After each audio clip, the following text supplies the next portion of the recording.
Assalamualaikum warahmatullahi wabarakatuh. Alhamdulillahi rabbil Waalaikumsalam. alamin.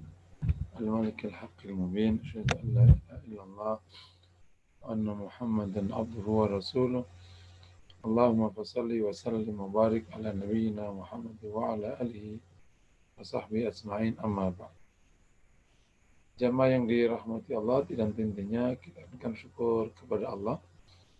Pada pagi hari ini Allah izinkan kita semua bisa bersama dengan majelis Formula Hati. Semoga kita semua dijaga oleh Allah, dan kita berdoa semoga majelis ini ditumbuhkan, diberkahi, menjadi majelis yang barokah, tempat tumbuhnya banyak kebaikan, termasuk mengalirnya amal soleh kita semua lewat majelis ini. Sebelum materi, kita sejenak bersama surat Luqman ya. Ayat 24. A'udzu billahi minasyaitonir rajim. Surat Luqman ayat 24. Mohon dibuka semua Qur'annya. A'udzu billahi minasyaitonir rajim. Wala in sa'altahum man khalaqas samawati wal ard la yaqulunna Allah qulil numatti'uhum qalila thumma nadtarruhum ila adzabin ghalidh. Ini kaitannya dengan ayat sebelumnya ya. Jadi kita akan baca. Wa man kafara fala yahzunka kufruh ilaina marji'uhum wa nunabbi'uhum bima amilu innallaha alim bidzatis sudur. Barang siapa yang kafir, fala yahzunka kufruh, maka kekafirannya jangan membuatmu sedih. Ilaina marji'uhum, kepada kami tempat kembali mereka. Wa nunabbi'uhum bima amilu, kami ceritakan kepada mereka apa yang mereka kerjakan. Innallaha alimun bidzatis sudur, sesungguhnya Allah Maha mengetahui apa yang bergerak di hati. Numatti'uhum qalila, kami biarkan mereka bersenang-senang sebentar. Manadtarruhum, dan kami paksa mereka ila adzabin ghalidh, kepada azab yang berat. Jadi ayat 23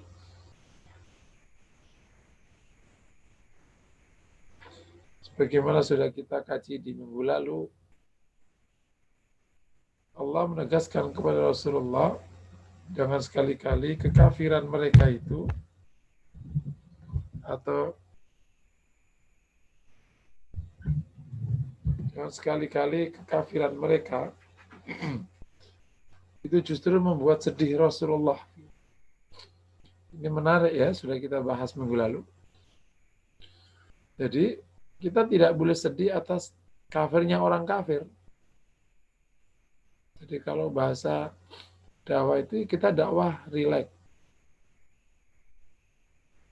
Barang siapa yang dapat hidayah, maka itu adalah karunia dari Allah. Yang nggak dapat, ya urusan dia. Gitu. Saya suka membuat guyonan itu. Lawan nanti yang dihadap dia, kok kita yang sedih gitu. Tentu bukan berarti kita dijamin selamat. Tidak. Semuanya dalam kondisi harap-harap cemas. Cuman ayat 23 surat Luqman ini menegaskan agar situasi batin menyampaikan risalah Nabi itu situasinya rileks. Karena urusannya bukan kita sama mereka, urusannya sama-sama kepada Allah. Barang siapa yang kafir, maka jangan sekali-kali kekafirannya itu membuatmu sedih. Terus gimana? Ya rileks aja. Jadi enak ya. Sama kalau kita turunkan ke urusan kita ngaji, kita dakwah, kita ngapain. Nah, semoga berharap hidayah dari Allah. Karena baik buruknya bukan karena kita, bukan karena pengajiannya bagus, bukan karena materinya enak, tapi karena hidayah turun. Nah, hidayah turun, apapun dilahap. Hidayah nggak turun, mau apapun juga ditolak. Nah, itu jangan sekali-kali, apalagi yang sifatnya kufur ya, itu membuat sedih. Karena kalau membuat sedih, akhirnya justru yang repot pelaku dakwah atau penerus risalah. Termasuk di konteks ini Rasulullah tidak boleh oleh Allah sedih atas kekafirannya karena ilaina marjauhum. Itu kepada Allah nanti urusannya. Terus walau nabi bima amilu, Allah akan ceritakan apa yang mereka kerjakan. Nah, ya 24 ini lebih ditegaskan lagi. Numati'uhum qalila. Allah kata Allah, numati'uhum qalila. Kami biarkan mereka bersenang-senang sesaat. Oke, enggak kafir apa isongnya orang Islam, bisa memameri kejayaannya, kekuatannya, enggak apa-apa. Numati'uhum qalila. Dan ternyata kisah ini itu berlanjut sampai sekarang. Umat Rasulullah.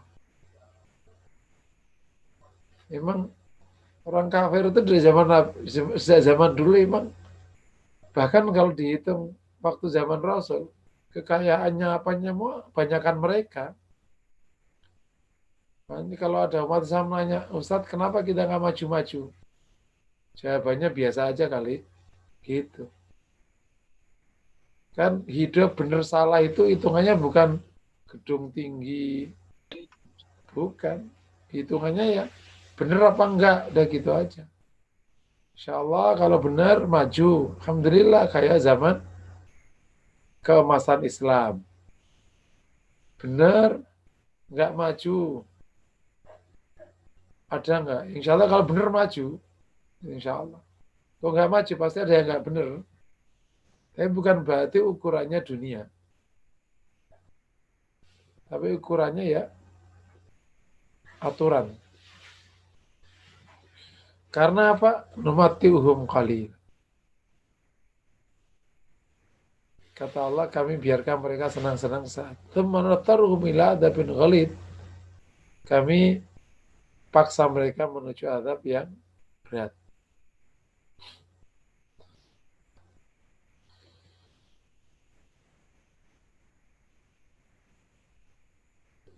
Pelajaran pertama, sebagaimana disebut di ayat 23, bahwa salah satu kondisi yang membuat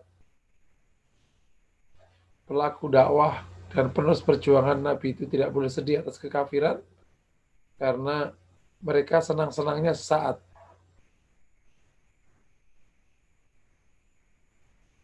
Nah, sehingga mau orang di puncak kekafirannya tetap senangnya sesaat. Kan enak kafir kira aturan nih kan, nggak wajib sholat, nggak wajib nikah, gitu. Boleh apapun namanya, serah. Free sex itu kebebasan, sok. Yang penting sehat, sok. Ngomong apa aja. Kalau perlu, aku nggak perlu Tuhan, aku hidup udah maju, sok. Orang-orang kayak gitu kita tanya, emang Bapak nggak pernah mati apa? Kenapa kalau pas datang malaikat Israel itu nggak bisa ditolak gitu? Kalau yang angko-angko gitu, sok jangan mati gitu loh. Nggak kira-kira. Yang angko-angko kayak gitu itu, sok nggak usah mati, sok nggak usah sakit, gitu. Terus apalagi itu, sok apalagi lah, numatiuhum kali sejenak ya.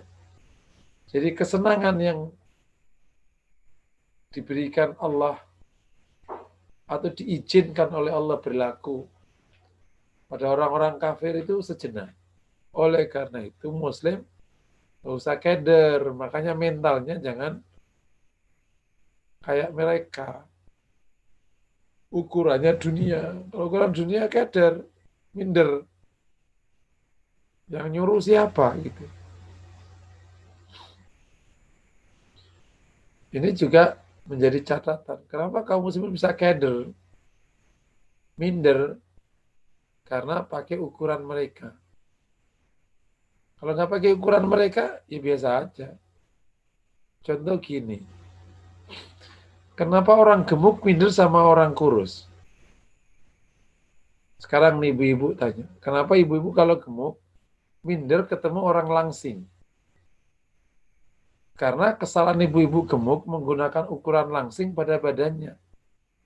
Coba kalau nggak tunduk ada ukuran itu. Menurut aku, yang cantik itu gemuk, yang langsing kurang gizi. Gagah dia datang ke pengajian. Nah, benar nggak? Itu contoh konkret permainan ukuran. Jadi ibu gemuk yang datang ini datang dengan gegap gempita. Yang langsing-langsing, ya langsing kurang gizi itu, gitu. Misalnya kayak gitu kan. Karena dulu kan gemuk itu kan indah zaman dulu, tahun 70-an itu. Orang kalau milih istri yang gemuk, karena menandakan cukup gizi. Karena zaman itu kan isu gizi masih dominan. Nah orang Islam pakai ukuran harta, ya keliru. Karena hari ini sumber kekayaan yang paling cepat itu dua.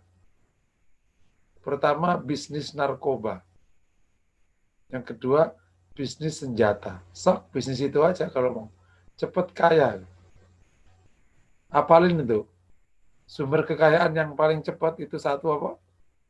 Bisnis narkoba. Yang kedua, bisnis senjata. Terutama di area konflik. Suge data. Kalau pakai ukuran itu, sampai menyot kita. Ya nggak akan bisa ngalahin lah. Nah oleh karena itu, kita pakai ukuran kita. Sok nggak apa-apa. Bahasa gitu ya. Senang, enak aja, foya-foya. Sesaat bro. 60 tahun juga nyahok. Gitu. Nah jadi habis itu, kita hidup dikekalkan oleh Allah.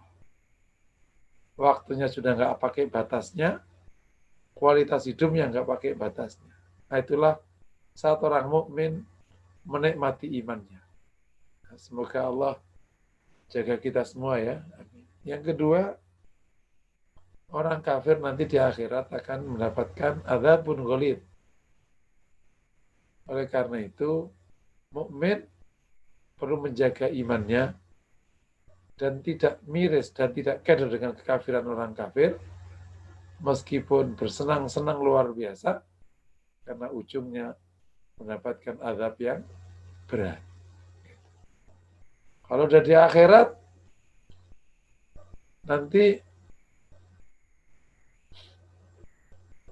semua bentuk kesedihan orang mukmin sudah lupa. Didatangkan kepada Allah orang yang paling susah di dunia. Dan kemudian diberikan kenikmatan Allah di akhirat. Ditanya kepadanya, apakah engkau pernah sedih dalam hidupmu? Tidak pernah ya Allah. Udah lupa. Saking nikmatnya kenikmatan di akhirat. Jadi insya Allah semua bentuk keberatan hidup akibat taat kepada Allah di akhirat di dunia ini akan lupa sesaat sejenak begitu kita mendapatkan kenikmatan dari Allah di alam akhirat. Insya Allah. Jadi kita harus sabar, terutama akhir masa kayak gini, fitnah besar, kita tetap komit dengan agama. Insya Allah. Demikian sejenak bersama Al-Quran. Kita lanjutkan materi. Mulai ya, bismillah. Hadis 223. Ini jamaah yang dirahmati Allah. Ini kalau kita lihat buku yang kita baca ini, itu dalam posisi materi ini udah luar biasa. Udah kayak orang alim aja ngajinya antum ini. Kan oke sama ini Imam Baghawi. Bukan orang awam lagi ini. Bahkan di pondok ini nggak dipelajari. Nah oleh karena itu, yang berharap jamaah sekalian, semoga nanti punya waktu untuk belajar bahasa Arab. Minimal bisa bacanya aja. Saat nggak pakai baris, nah kan nanti saya bacakan. Jadi agak kayak orang bener dikit lah gitu kira-kira. Gitu ya. Terutama yang masih muda-muda itu, kayak Pak Pulung itu belajar, atau yang sudah tidak repot, kayak yang sudah pensiun, ibu-ibu yang anaknya udah gede, ngapain kalau nggak belajar kan? Duit tinggal nginjek kaki suami. Ya kan? Di rumah ada pembantu, makan tinggal teriak. Mau ngapain kalau nggak ngaji? Hidup Masya Allah enak sekali ya. Supaya apa? Supaya kita semakin memahami agama dan semoga bisa semakin soleh. Itu aja sih tujuannya. Kita semakin paham agama dan semoga semakin baik. Karena kalau semakin paham, insya Allah semakin besar peluangnya jadi orang baik. Semakin tidak paham, semakin besar peluangnya jadi tidak baik. Ada orang semangat beragama, tapi kurang ilmu, ketemunya ya keliru. Saking semangatnya sholat, sebelum subuh, sholat subuh. Ya kan nggak jadi, keliru. Saking semangatnya sholat, pada asar, sholat asar. Keliru kan? Misalnya gitu. Saking semangatnya zakat, akhirnya zakat itu ditetapkan 10%. Nggak mau kalah sama orang Nasrani. Nah, keliru kan? Misalnya gitu. Hadis 223. Ini sanatnya sebagaimana di layar ya. Bisa saya bacakan sampai Ana Umar ibn Khattab radhiyallahu taala anhu qala lamma mata Abdullah ibn Ubay ibn Salul du'iya lahu Rasulullah sallallahu alaihi wasallam yusalli alaihi. Ketika meninggal Abdullah ibn Ubay ibn Salul, dipanggillah Rasulullah sallallahu alaihi wasallam datang kepadanya untuk menyolatinya. Falamma qama Rasulullah sallallahu alaihi wasallam wa thabtu alaihi. Ketika Nabi berdiri, yakni untuk sholat, saya loncat menghadapnya. Kata Umar ya, saya loncat menghadap. Faqultu ya Rasulullah, atusalli ala ibni Ubay? Ya, apakah engkau mensolati ibnu Ubay? Waqad qala yauma kada wa kada kada wa kada. Dan ia telah mengatakan di hari ini dan ini, mengatakan ini dan ini. U'addidu alaihi qawlah. Saya mengulang-ulang pernyataan Abdullah bin Ubay kepada Rasulullah.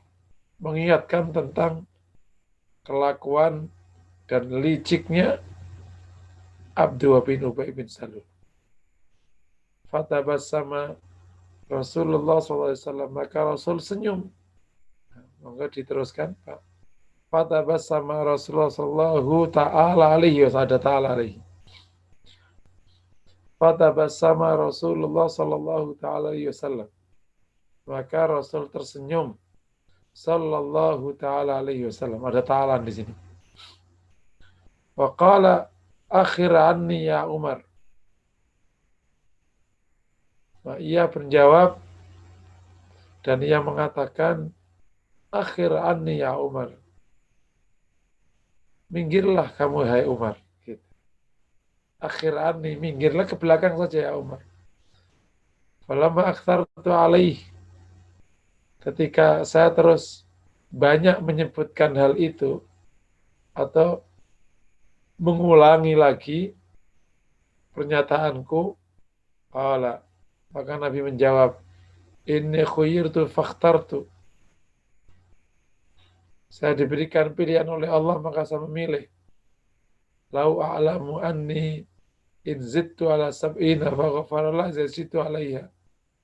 Kalau saya tahu, kalau saya tahu, jika saya itu menambahi istighfar, yakni memintakan ampun lebih dari 70 kali, dan Allah mengampuninya, saya akan melakukannya. Lajitu alaih, saya akan menambahi permintaan ampun untuknya. Qala fasalla alaihi thumman saraf. Ya, rawi berkata, maka Nabi mensolatinya kemudian pergi. Falam yamkuth illa yasiran hatta nazlatil ayatani min bara'ah.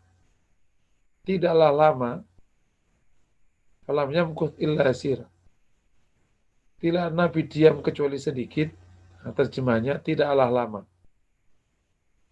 Hatta nazlatil ayatan, sehingga turun 2 ayat. Min bara'ah, dari surat bara'ah.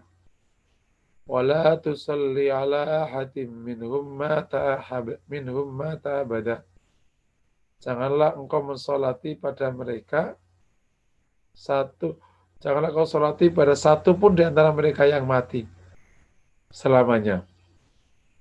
Sampai ayat wahum fasiqun, sedang mereka itu orang fasik.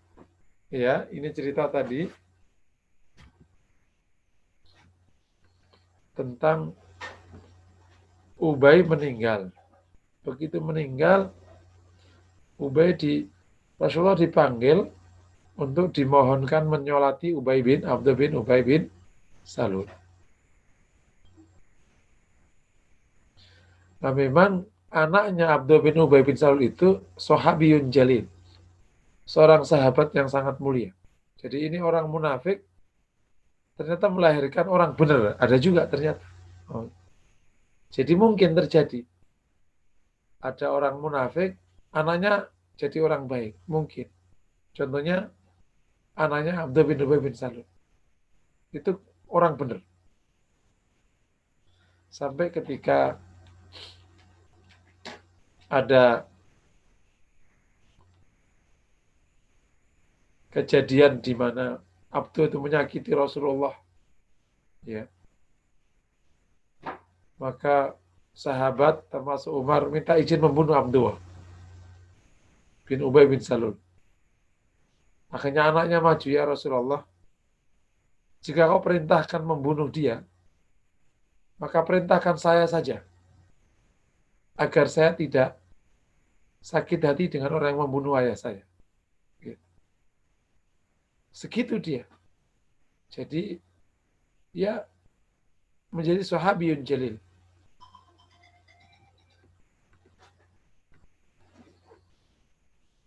Nah, jadi bisa jadi ada anaknya seorang pendusta, tukang bohong, anaknya jujur, mungkin aja. Karena mungkin dibosan juga sama bapaknya yang tukang bohong itu, bisa jadi. Meskipun dalam teori pengasuhan susah, pembohong melahirkan anak jujur itu susah. Tapi ya kalau Allah kasih hidayah bisa jadi. Kayak ceritanya anaknya Abdullah bin Ubay bin Salul. Maka akhirnya Rasul datang. Dan begitu mau mensolati, Umar langsung menghadap Rasul. Dan mengatakan semua perbuatan Abdullah bin Ubay bin Salul. Rasul senyum, Rasul mengatakan, ini ukhtitu fakhayyartu. Rasul dikasih pilihan dan Rasul memilih. Apa itu dikasih pilihan? Di surat Al-Munafikun. Kan pilihannya astaghfarta lahum am lam tastaghfir lahum. La yaghfirullahu lahum. Istaghfarta lahum. awalam tastaghfir lahum la yaghfirallahu lahum. Engkau minta ampun untuk mereka orang munafik, atau engkau tidak minta ampun, itu Allah tidak akan mengampuni. Nah, di situ kan ada pilihan kan, engkau mintakan ampun atau tidak engkau mintakan ampun. Ya udah, Rasul memilih mintakan ampun. Meskipun Rasul tahu tidak diampuni. Paham ya? Makanya di hadis berikutnya itu, kalau saya tahu sekiranya saya menambahi istighfar itu 70 kali, lebih 70, dan Allah mengampuni, saya akan menambahinya. Tapi karena memang Rasul tahu tidak akan diampuni, ya udah disolati aja secara formal gitu. Oke, kita lanjut ya.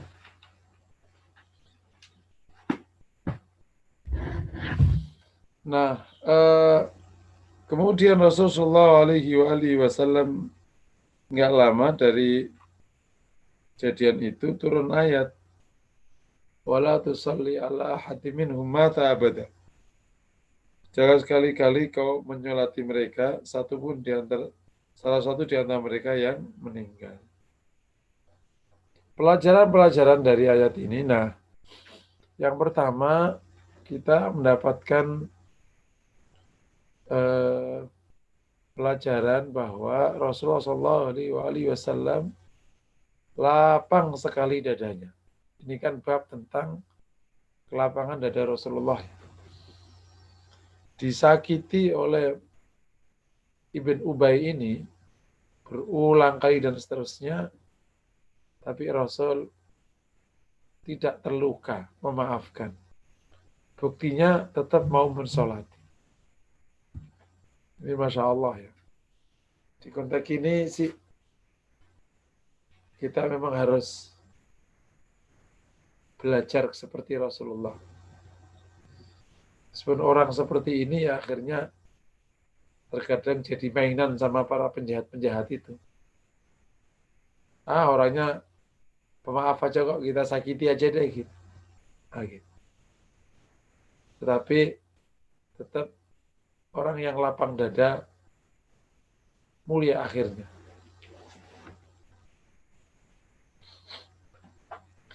Yang kedua, bahwa Nabi selalu memilih pilihan-pilihan baik. Di konteks orang munafik ini, Allah berikan pilihan kepada Rasulullah untuk meminta akan ampun atau tidak memintakan ampun. A'udzubillahi minasyaitonirrajim. Bismillahirrahmanirrahim. Kan salah satu ayatnya ini. Jadi tadi saya cari. Nah, ini ketemu. Ini di Al-Munafikun ayat 5 dan 6 ya.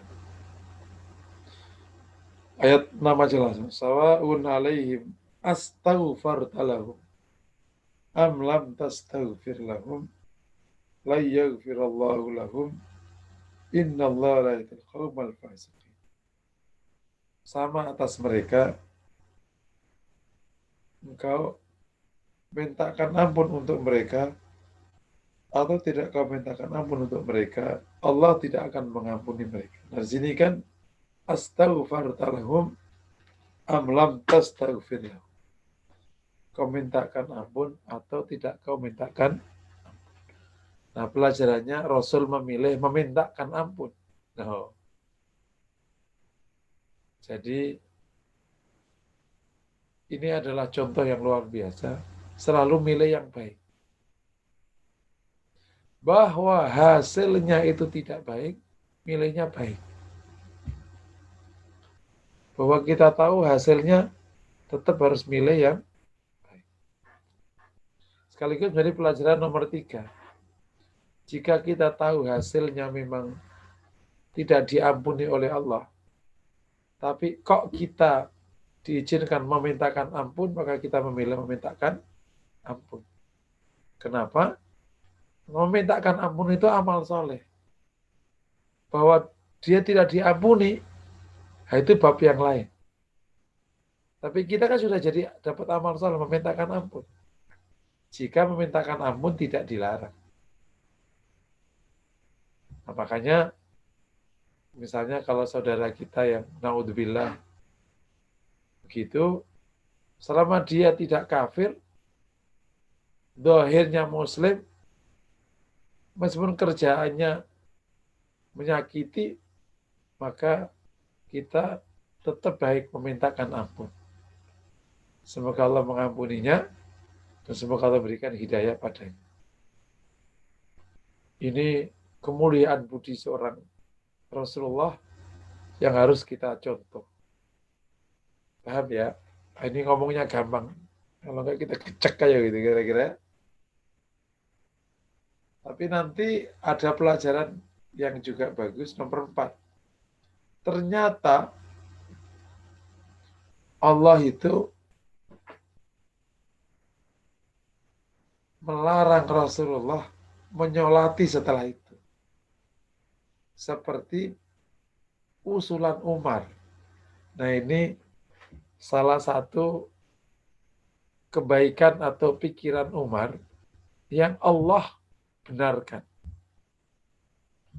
Salah satunya di bab nyolati orang munafik. Yang kedua bab menyikapi tawanan perang. Allah justru membenarkan istihad Umar. Allah menetapkan perintah atau tidak boleh menyolati orang munafik. Sehingga hari ini setelah ayat ini turun, maka mensolati orang munafik itu hukumnya tidak boleh. Mensolati orang munafik itu hukumnya tidak. Yang jadi masalah adalah setelah Rasul wafat, kita tidak tahu munafik yang mana. Paham ya kira-kira? Sehingga akhirnya berlaku hukum zahir. Yang zahirnya Islam, ya disolati. Yang zahirnya kafir, ya tidak disolati. Tapi zaman Rasul setelah ayat ini turun, udah. Yang munafik gigit jari. Karena Rasul nggak nyolati. Dan sahabat juga nggak nyolatin. Jadi mereka serah-serah di antara mereka. Mereka kan punya teman. Yang munafik-munafik ini kan punya kelompok. Ya udah itu perlakuan mereka aja itu terserah. Karena sudah nggak ditengok sama Rasul, juga nggak ditengok sama sahabat. Karena sahabat mengikuti Rasulullah. Wah itu Rasul nggak nyolatin, ya udah nggak usah nyolatin. Nah, tentu zaman Rasul, karena Rasulullah dikasih tahu oleh Allah mana saja orang munafik, melaksanakan ayat ini gampang saja. Setelah Rasul wafat, melaksanakan ayat ini menjadi agak susah karena kita tidak tahu yang munafik mana. Nah, Imam Malik kan menggunakan istilah munafik dan istilah zindik. Kenapa? Karena menempatkan orang munafik itu kan nggak bisa dibuktikan, malah menjadi fitnah nanti. Sehingga istilah zindik itu orang yang zahirnya Islam tapi bencinya sama Islam tak terkira. Itu dulu kerjaannya bikin hadis palsu. Sebenarnya zindik itu yang munafik itu, cuman kan munafik itu kan istilah syar'i yang punya konsekuensi banyak, termasuk tidak disolati kalau meninggal. Nah, karena tidak tahu siapa aja yang munafik, maka ya udah zahirnya Islam kita sholat. Meskipun sih kadang kita mikir-mikir, kayaknya ini nggak malas juga nyolatin dia. Itu sudah nanti ketemunya hidayah Allah lah. Maksudnya kalau sekarang gimana? Ya secara zahir hukumnya tetap nyolatin. Bahwa nanti kita kok tiba-tiba kita malas nyolatin orang tertentu karena kelakuannya naudzubillah pas hidup, yaitu biarkan Allah nanti menuntun kita ke arah mana. Nah, gitu aja kira. Tapi secara hukum formal, siapa saja yang zahirnya Islam tetap disolati. Bahwa dia ternyata munafik atau enggak munafik itu urusan Allah. Gitu. Tapi kalau ternyata orang-orang tertentu yang kerjaannya nyakiti Islam, apa Islam pada zahirnya Muslim, kemudian pas meninggal orang pada males, yaitu urusan masing-masing. Allah akan memberikan yang terbaik. Gitu. Ya, itu sudah proses keputusan Allah lah. Tiba-tiba semua tetangganya pada nggak ada yang di rumah. Bisa jadi kan. Sholatin sama teman-teman sekongkolannya itu, ya sudah biarin aja. Misalnya kan. Jadi akhirnya sama-sama tidak dosa. Karena kalau kita tahu ada tetangga kita yang meninggal, sementara dohirnya Islam tetap wajib disolati. Tapi kelakuannya waktu hidup kan kita juga nyatet, misalnya gitu. Dan belum pernah taubat. Dan naudzubillah. Cuma lagi-lagi saya katakan, bab ini perlu kecermatan. Ya, secara hukum, dohir, orang tetap disolati selama dohirnya itu Islam. Nomor 5 pelajarannya.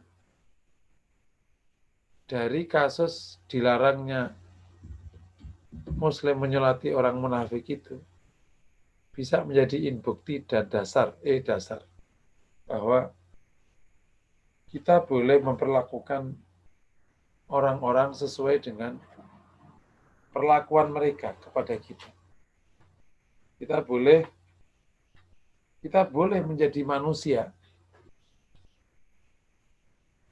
yang juga memperlakukan orang sebagaimana mereka memperlakukan kita. Meskipun yang paling utama adalah tetap lebih baik dan berbuat baik. Tapi sebagai pelajaran, bisa. Orang munafik nggak disolati. Kan nyahok kalau kayak gini. Jadi istilah kata itu, selama ini orang munafik di zaman Rasul itu kan Masya Allah, kelakuannya. Tapi tetap aja diperlakukan baik. Jadi ngelunjak. Begitu ada bab ini, nyahok langsung. Kepura-puraannya dibongkar di ujung hayatnya. Rasul udah nggak mau nyolati, dan orang-orang sahabat nggak mau nyolati. Sok, gitu. Nah, istilahnya itu pelajaran. Kayak gini boleh dijalankan dan ini bagus dijalankan. Tentu dengan koridor yang tepat. Tadi siapa saja yang dohirnya Islam tetap wajib dilakukan sebagai Muslim. Oke, kalau ada pertanyaan dipersilahkan sebelum kita pindah ke hadis berikutnya. Namun Ustaz, ada pertanyaan dari Ibu Yuli.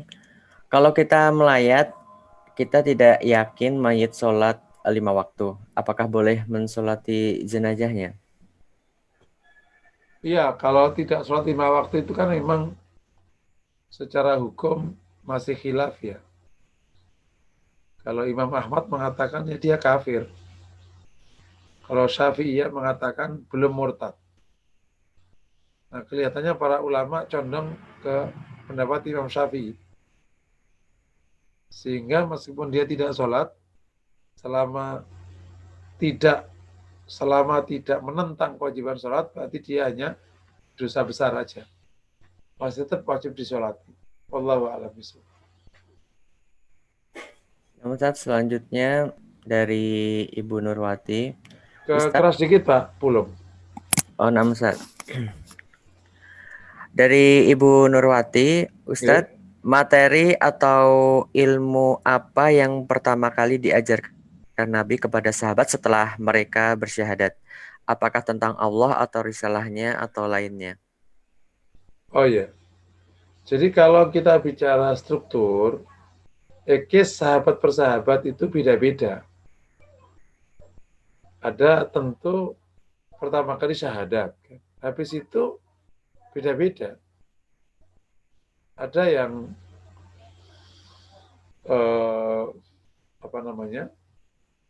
langsung ke etika, ada yang tauhid, gitu, tergantung prosesnya itu masing-masing.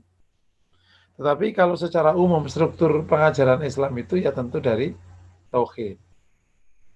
Nah, Rasulullah kalau kita perhatikan waktu di Mekah, ya kalau kita buat strukturnya, itu tauhid dulu. Setelah tauhid bersama dengan tauhid itu akhlak, baru fikih. Nah, itu yang kemudian kita pakai di majelis formula hati. Sampai kau pikir kalau saya milih materi itu nggak pakai dasar apa gitu? Dasar. Jadi kita ajarkan tauhid di Jumat pagi, kita ajarkan akhlak di Rebo pagi. Ini materi awal yang disampaikan Rasul kepada sahabat. Ini dasar kan, nanti baru fikih. Nah setelah itu nanti baru pendalaman-pendalaman. Makanya ini di majelis formula hati ini, karena ada online yang mingguan ini, materi majelis formula hati itu akhirnya menjadi 4 ya. Nanti insya Allah pertama itu materi tema-tema pengantar, tema-tema pengantar. Yang kedua, tauhid dasar. Tauhid dasar itu yang pertama cabang-cabang iman, yang kedua tauhid dasar yang ada di Jumat pagi itu. Terus yang ketiga materinya Syama'il Rasulullah. Nah, ini materinya. Nah, yang keempat materinya fikih dasar. Nah, kalau ingin fikih lanjutan, materi lanjutan, tauhid lanjutan, kemudian akhlak lanjutan, itu nanti materinya ada di Formula Hati Institute. Nah, saya harapkan gitu nanti. Sehingga istilahnya, makanya di Formula Hati Institute ada tazkiyatun nafas. Tazkiyatun nafas mungkin tidak di majelis. Yang penting yang ringan-ringan itu loh. Itu adanya di majelis. Ada tema-tema, kedua tauhid. Tauhid itu ada 2 versi ya. Ada yang menggunakan cabang iman, ada yang langsung seperti materi Jumat pagi, tema-tema tauhid. Terus nomor 3, akhlak. Nah, bukunya sama Rasulullah. Yang keempat, fikih. Ini insya Allah fikih nanti kita kasih materi entah di Jumat pagi nanti setelah sudah selesai. Atau sudah dianggap cukup, nanti baru ke fikih. Nah, untuk pendalaman, adanya di Formula Hati Institute. Makanya ini semoga Formula Hati Institute itu nanti programnya bisa jalan, program yang reguler dan program yang S1.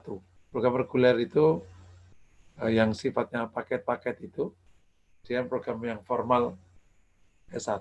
Gitu ya, insya Allah ya. Nah, jadi kalau kita kembali ke pertanyaan, strukturnya pertama kali itu tauhid, kemudian akhlak. Nah, setelah itu baru nanti ada materi hukum. Nah, selebihnya ya, Quran itu begitu, ada apa saja. Jadi, para sahabat, ilmu Islamnya sesuai dengan turunnya Quran dan sesuai dengan hadis-hadis Rasulullah. Ngalir bersama kehidupan. Ujungnya sempurna aja, nah, gitu kira-kira. Dan ini cara paling efektif karena bersama dengan realitas hidupnya mereka. Langsung masuk ke hati. Wallahu a'lam bishawab. Nah, Ustaz, syukran jawabannya. Selanjutnya, melanjutkan tadi dari Ibu Nurwati. Benar banget Ustadz bahwa orang baik sering disalahgunakan sebagaimana Nabi, tetapi ada sahabat-sahabat yang punya sikap tegas. Apakah ini bisa dikatakan sunatullah?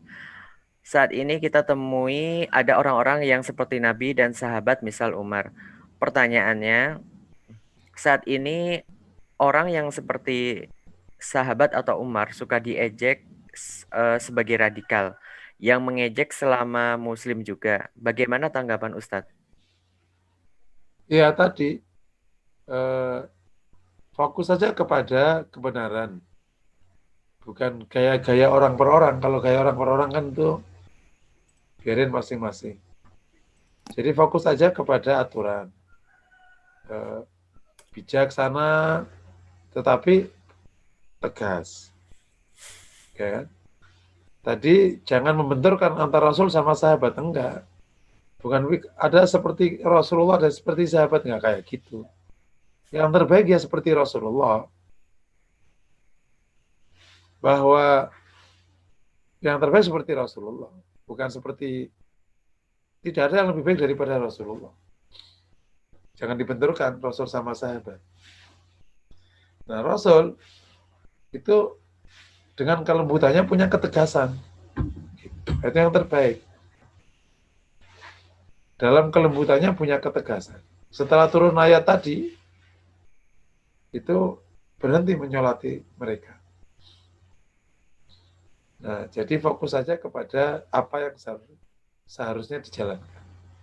Yang kedua, bahwa orang-orang yang fokus dan secara tegas mensiarkan agama, diajak, diapa, ya kita doakan semoga Allah lindungi mereka ini yang diajak. Kita membelanya semampu kita. Supaya orang seperti ini tidak diajak. Nah, kalau ada orang Muslim suka ngecek orang Muslim, seperti apa? Ya ini pertama doain, yang kedua datengin. Gitu. Diajak ngomong baik-baik. Dengan bahasa yang tegas. Abang maunya apa nih kira-kira gitu. Emang mulutnya nggak bisa dijaga apa. Nah, bisa itu baik-baik gitu. Saya kok lihat mereka suka ngejek ini punya masalah sendiri di dalam hidupnya masing-masing. Ada yang dicerai sama suaminya, istrinya nggak mau lagi sama dia. Sehingga dia laki-laki yang lontang-lantung. Dari awalnya baik, dari akhirnya ngaco. Ada yang kayak gitu. Ada yang karena nggak punya duit, akhirnya mau jadi agen. Nggak punya duit jadi agen. Terus ada macam-macam. Tapi setahu saya, orang-orang kayak gini ini nggak pernah berakhir baik hidupnya. Dan ujungnya menyesal. Orang-orang yang mulutnya sesuai dengan suapannya gitu. Duit berapa, ngomong apa gitu. Itu belum pernah berakhir baik. Belum pernah. Sudah mulai dari yang di Mesir, yang di mana saja, belum pernah berakhir baik. Termasuk di Indonesia tahun 70 yang macam-macam, yang ngomong enggak ke Islam. Pas pensiun baru pada nyadar. Tapi ya udah lambat. Karena taubat dari perbuatan yang bersifat pribadi itu mudah dikontrol. Orang apa gitu. Tapi taubat dari kesalahan yang disampaikan lewat ke publik susah. Udah kadang diikuti omongannya. Nyebar kemana-mana. Nah, itu susah. Jadi secara umum tetap kalau zahirnya Islam ya dia Islam. Kita perlakukan sebagai Muslim yang kelakuannya begitu. Gitu aja kira-kira. Kalau dalam bahasa agamanya, wallah alam bisu. Nah, oleh karena itu pesan saya, bapak-bapak, ibu-ibu semua ini harus mendukung perjuangan Islam.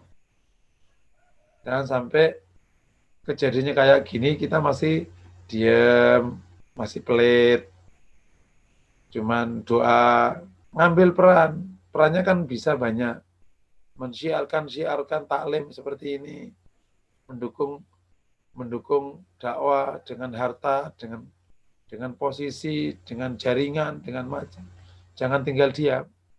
Kalau tinggal diam ya nanti semua orang diam, ngambil peran masing-masing. Nah, sehingga kalau peran itu diakumulasikan kan jadi gede. Insya Allah akan ada kebaikan yang berjalan. Wallahu a'lam bishawab. Fadal. Nah, Ustaz, syukran jawabannya. Nih ada 3 pertanyaan.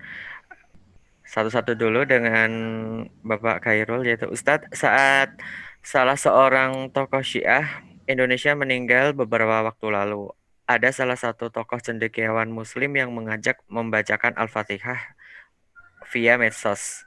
Apakah ini dapat dibenarkan? Ya urusan dia main ngajak Fatihah, kita diem aja. Kan udah jelas dia Syiah. Nah, Syiah kan sesat kan? Udah ada fatwanya.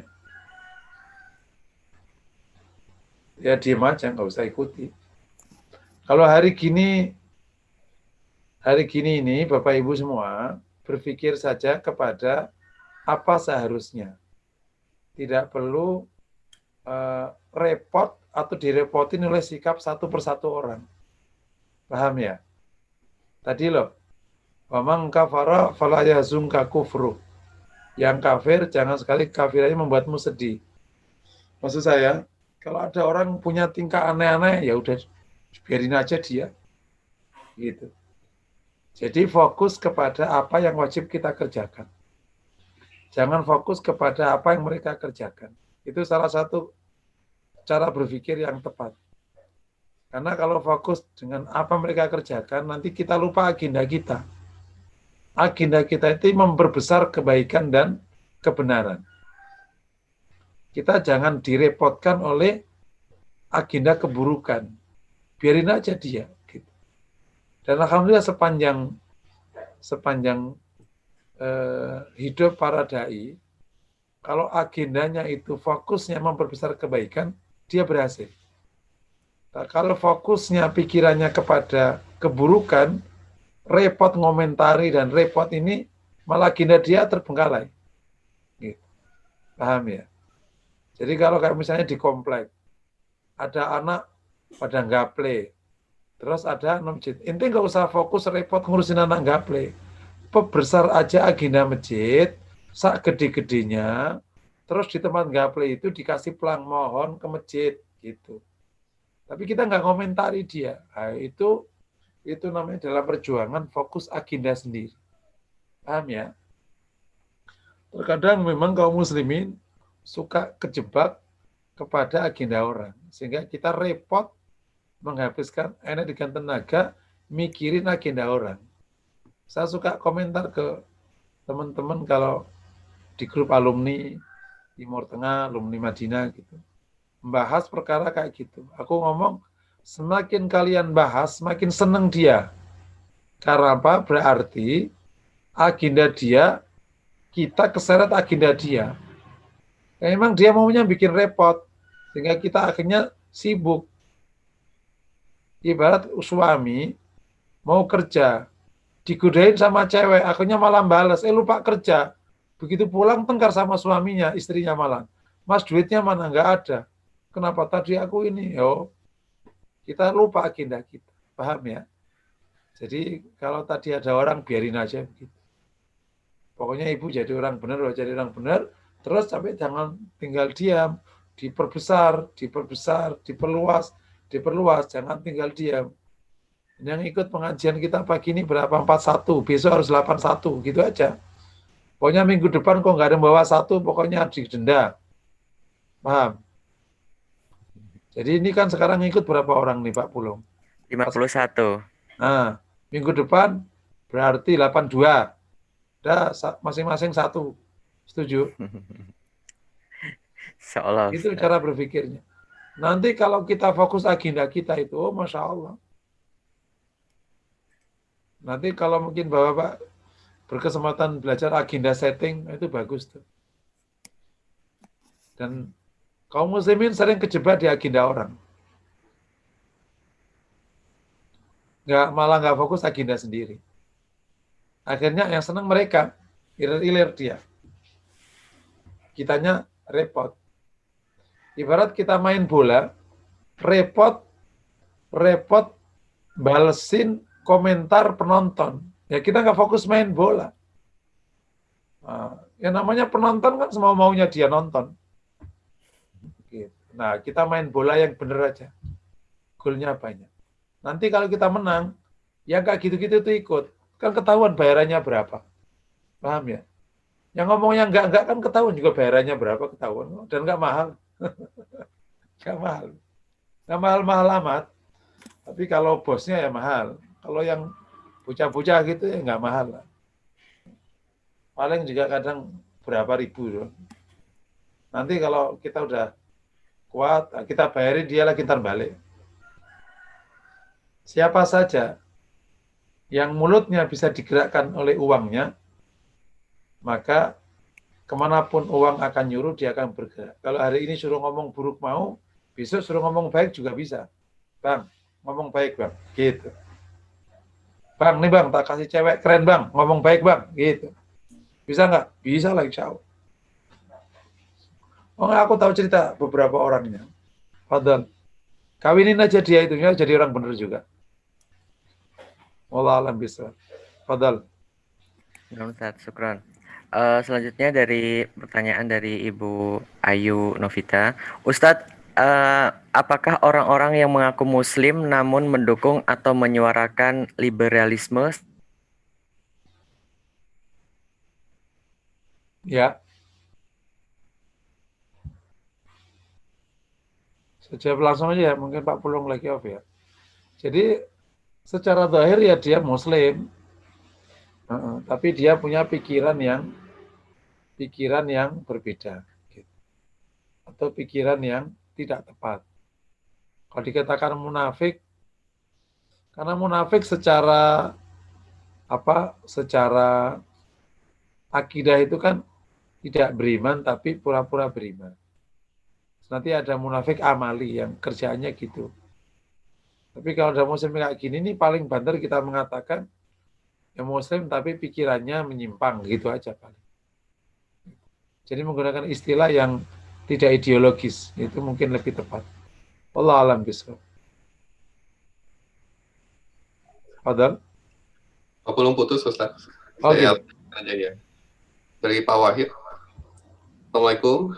Mohon info untuk kelas bahasa Arab khusus membaca kitab dan menerjemahkan apakah sudah ada di program FHI? Diulang Pak. Mohon maaf. Ya. Dari Pak Wahid. Assalamualaikum Ustaz. Mohon info untuk kelas bahasa Arab khusus untuk membaca kitab dan menerjemahkan apakah sudah ada di program FHI? Oh, kita ada di FHI, belum ada kalau program ini. Tapi kalau Ibu dan Bapak mau belajar bahasa Arab, langsung fokus saja ke Arabia. Tak ceritain sedikit, jadi saya ini dalam mengembangkan studi dan pendidikan dakwah ini, memang covernya bukan hanya formula hati. Ada banyak cover. Nah, cover itu lebih karena teknis yang praktis saja. Misalnya ada jamaah yang belum aktif di formula hati, terus punya passion bagus, akhirnya bikin yayasan. Karena misalnya yang contoh bahasa Arab itu ada dokter, Ustadz itu saya punya ruko, mohon dong dimanfaatin gitu. Terus antum konsepnya apa? Pokoknya dimanfaatin aja lah. Kalau bisa sebagiannya dikasihkan ke saya boleh, kalau enggak terserah. Mau bahasa Arab enggak? Gitu. Ya udah bikin yayasan ya. Ini saya undang, akhirnya bikin bahasa Arab jalan. Ada yang lain juga sama.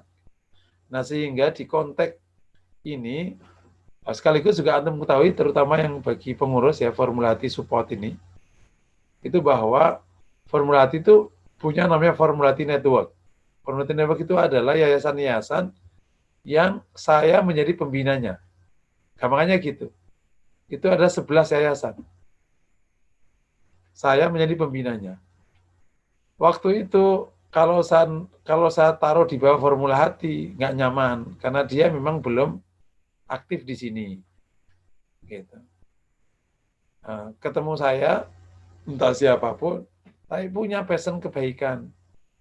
Nah, makanya termasuk di konteks ini ada pondok di Bogor itu bersama Pak Jubusairi, masa aktif di sini. Ada beberapa yang lain itu karena teknis aja supaya gampang. Dan supaya menempatkan orang-orang yang punya passion amal soleh ini punya keleluasaan dan wewenang. Akhirnya jadi bergerak. istilahnya kita berdayakan semua orang baik. Sehingga itu saya nyebutnya menjadi Formula Hati Network, jaringan Formula Hati. Nah, itu salah satunya itu namanya Arabia. Itu punya khusus program bahasa Arab. Nah, kalau ditanya apakah ada, ya adanya di Formula Hati Network, itu di Arabia yang di Jalan Margonda.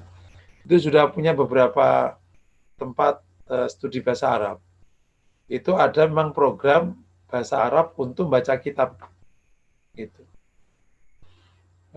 Dulu pernah berjalan, tetapi karena setelah pandemi, yang program khusus baca kitab ini kelihatannya berhenti. Yang ada cuma bahasa Arab umum. Masih ada 6 kelas kalau nggak salah. 6 kelas online. Nggak ada offline sedang ya. Gitu. Jadi mungkin Bapak siapa ini bisa daftar di Arabia. Wallahu a'lam bishawab. Dan juga itu ada program privatnya. Sekarang diterima program privatnya. Bagi orang-orang tertentu yang nggak cocok waktunya dengan Formula Hati, dengan Arabia, maka bisa privat. Wallahu a'lam. Padahal, Baik Ustaz, sudah tidak ada lagi pertanyaan. alhamdulillah. Ya, sekarang sudah 6.38. Oke, karena sudah tidak ada pertanyaan dan ternyata juga waktunya sudah habis, kembali saya sampaikan bahwa ada beberapa pilihan sikap menghadapi orang munafik, tapi terakhir ternyata ditegaskan oleh Allah tidak boleh mensolati mereka. Tapi secara umum, orang munafik di luar konteks tidak boleh mensolati, tetap harus dapat perlakuan baik. Karena Rasul memberikan contoh perlakuan baik. Kita jangan sampai karena disakiti, malah terprovokasi ikut menyakiti, akhirnya ikut rugi dua-duanya. Oleh karena itu, fokuslah agenda kita, jangan fokus ke agenda mereka. Mungkin demikian materi yang dapat saya sampaikan. Mari sama-sama kita tutup dengan kafaratul majelis. Subhanakallahumma wa bihamdika asyhadu an la ilaha illa anta astaghfiruka wa atubu ilaik. Assalamualaikum warahmatullahi wabarakatuh. Waalaikumsalam warahmatullahi wabarakatuh.